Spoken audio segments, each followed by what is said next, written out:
Okay, guys, I'm here to give my review of this week's SmackDown Live for September the 13th, 2016, and it was a much better show than Raw. Again, a 2-hour show is an easier show to sit through, and this one actually went by really fast, actually. So, yeah, this one actually went by really fast, which I can't say for Raw. So, it was nice.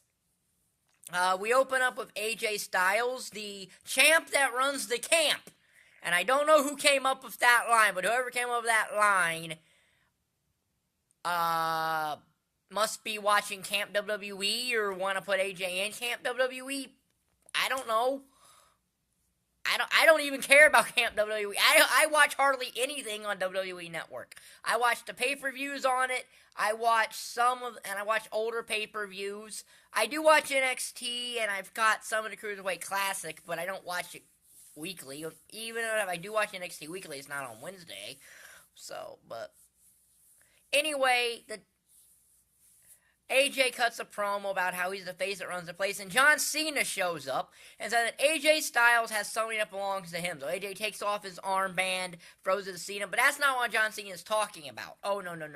What John Cena is talking about is the WWE World Championship. Now, how John Cena can get a championship match after getting beat by AJ clean at SummerSlam and not being seen on TV since is beyond me. I guess if your name is John Cena and if you walk in the door, you're given a championship match. Dean Ambrose comes out and actually says what everyone's thinking. Why is John Cena getting a championship match? He interrupts Dean Ambrose comes out and he basically says what everyone's thinking in that why does John Cena thinks he is entitled to a championship match? When, because of the low blow, Ambrose is entitled to a rematch, which John Cena says that you hung AJ on the top rope and you're going to complain about that low blow. So Shane McMahon comes out and makes a triple threat match for No Mercy. AJ Styles versus John Cena versus Dean Ambrose. And I will tell you right now, Dean Ambrose is the fall guy for that match. AJ's not going to be the fall guy. Cena's not going to be the fall guy.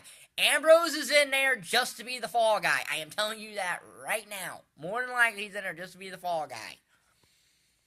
So our first match was a Backlash rematch. A back match, if you will.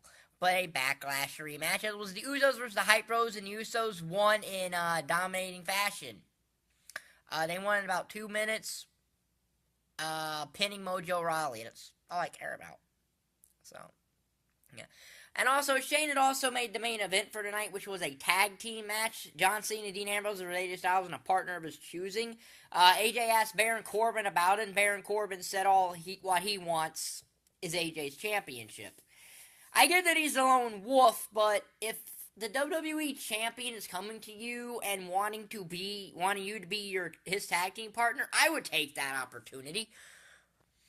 So yet another Backlash rematch, as Apollo Crews versus Baron Corbin, but not so fast. Baron Corbin assaults Apollo Crews on the floor. And then out comes Jack Swagger, and Baron Corbin just walks off. Why is Baron Corbin afraid of Jack Swagger? When has Jack Swagger remotely been relevant in the past 3.5 years? Answer, never. Jack Swagger said that he's now a part of SmackDown because his Raw contract expired.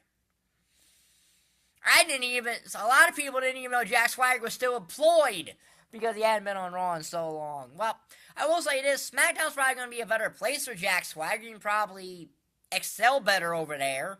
So, and I'm guessing his first shoot will be against Baron Corbin, but how long till he puts Baron Corbin over? It was in it.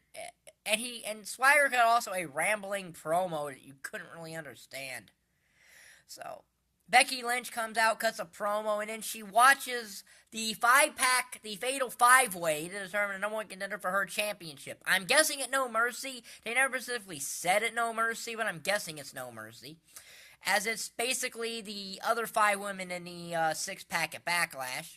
In a good match. Better than Raw's match. Sure, it was only 5 minutes, but it was far better than Raw's women's match.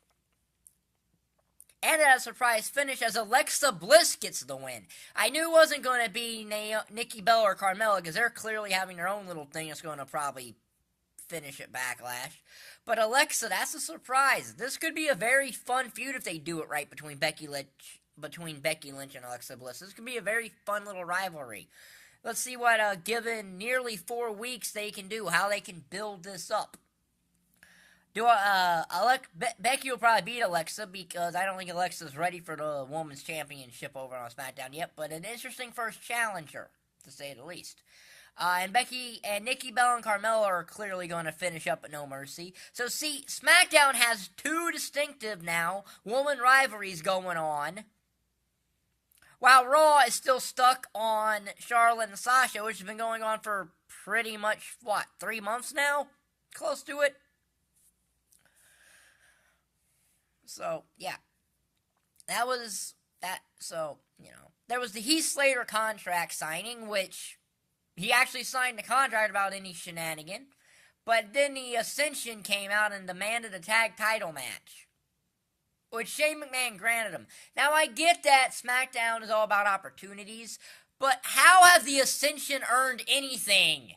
The Ascension have not ascended to anything except irrelevancy. They are the single most irrelevant team in the entire WWE main roster, with probably the exception of the Vaudevillains, and even the Vaudevillains are still somewhat more relevant than the Ascension are.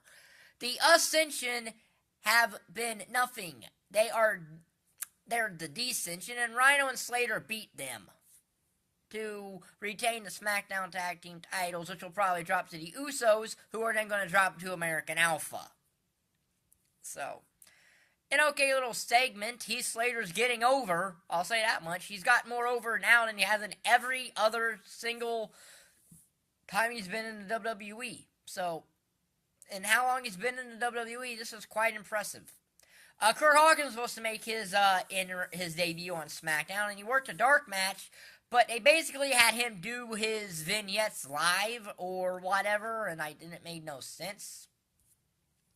When's he going to get in the ring? You had The Miz and Daniel Bryan getting their thing because The Miz was saying that he's not going to defend the Intercontinental Championship until he gets his contract renegotiated, because Daniel Bryan was going to give Dolph Ziggler the rematch that Dolph Ziggler wanted, which I think he'll still get at No Mercy, but he's going to have to renew Miz's contract first, or renegotiate it, and Miz basically walked off. So AJ is now backstage. He's asked Kane to be his tag team partner, and Kane laughs at him. Well, that means you don't have to see Kane anymore tonight. There was the Randy Orton and Bray Wyatt segment, which Bray Wyatt cut a rambly promo that he's good at. And there was a very interesting sign in the crowd that said, "The Eater of Falls," which is quite true, because that's about all Bray Wyatt seems to do now. And then Eric Rowan randomly shows up and gets an RKO. So I'm guessing next week it's going to be Randy Orton versus Eric Rowan, and then at No Mercy it's probably going to be Randy Orton and Bray Wyatt, actually. Maybe WWE wanted Bray Wyatt to win at Backlash, but they didn't want Randy Orton to take the loss with that match with Brock Lesnar a week from tomorrow in Chicago, which I still don't understand why that match is at a house show, and why. I don't even understand why that match is at a house show at all, but what do I know? I'm not the WWE. So, as AJ's looking for a partner, Daniel Bryan announces his partner. AJ says he doesn't need a partner, but Daniel Bryan brings out, that James Ellsworth guy, the very first jobber on Braun Strowman's parade of jobber squashes. So, the main event of a SmackDown 2016 was going to be John Cena and Dean Ambrose versus AJ Styles and James Ellsworth. No chin. It wasn't, but The Miz attacks Ellsworth, and then it becomes AJ and Miz versus Cena and Ambrose, and Cena and Ambrose win because LOL Cena wins. And then Ambrose drops Cena and gets booed in Philadelphia. So somehow Dean Ambrose managed to get the Philadelphia crowd, one of, if not the single biggest anti-Cena crowds in the United States, to cheer John Cena. That says something. Now, I don't even know if this is a heel turn or not, or just to build tension for the triple threat at No Mercy. So that's my review of SmackDown. A good show, a better show than Raw, even if it had some hiccups here and there. It was still a better show and more watchable than Raw. And, as I said this in my Raw review, Raw has not even finalized Clash of Champions yet, because we only have 4 no matches for that show. Okay, we have 4 no matches for a show that takes place a week from Sunday. So, I mean, you can guess that you're going to have Roman Reigns and Rusev for the U.S. title. You're probably going to have a Cruiserweight Championship match and Sheamus and Cesaro match 6 of the Best of 7 series. So that's probably going to round out the rest of the card for Clash of Champions. But it's not going to get finalized till, like, the Raw before the pay-per-view, because this Raw is the go-home show to Clash of Champions. Whereas SmackDown already has 3 rivalries going on, and 2 that are already signed for No Mercy, and 1 that's probably going to end up being on No Mercy, hopefully, with Nikki Bella and Carmella. So I said that, and to me, SmackDown, this is my opinion, SmackDown's women's division is showing better than Raw's right now, because they're all getting their own chance to shine.